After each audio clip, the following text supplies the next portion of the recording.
Being an old school YouTuber is very hard. First of all, you need millions of followers if you're going to be making a living out of YouTube. But that's not what being an old school YouTuber is about.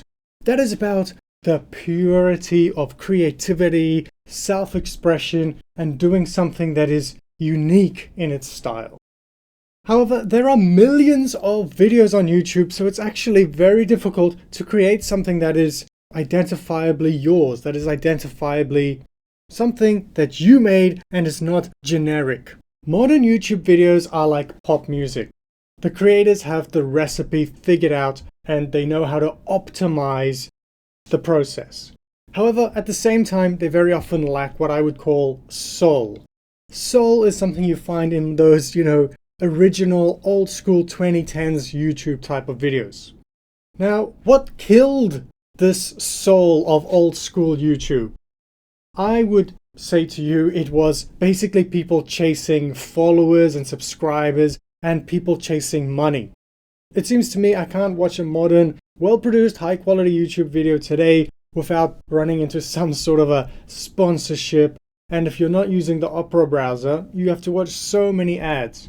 Probably half the time of some videos is spent towards sponsorship readings and ads rather than the video itself.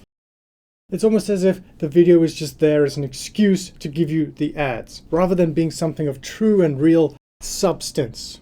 So if you want to be an old school YouTuber, my advice is don't go chasing followers. Instead, focus on your own real world relationships. Those are a lot more satisfying. And don't go chasing money through YouTube. Let's be honest, if you want money in your life, which we all pretty much do, YouTube is a terrible means of attaining that.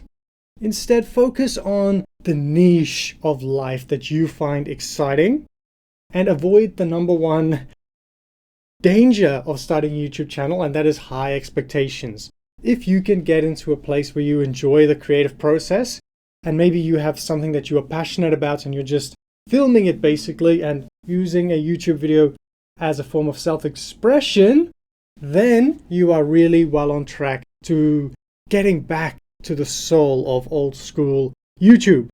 So it can be hard to be a successful old school YouTuber, but if your success is defined purely by the creative uniqueness of what you can do, then you're going to be successful, no doubt.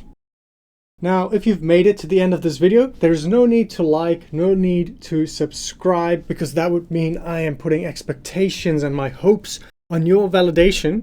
But what you could do if you want to is share perhaps in the comments some of the YouTube channels that you think still have this soul to them.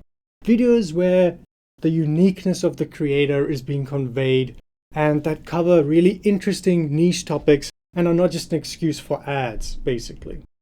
I will share on screen a few YouTube channels that I think are excellent, have a lot of soul to them, and I'm actually really grateful that these people exist.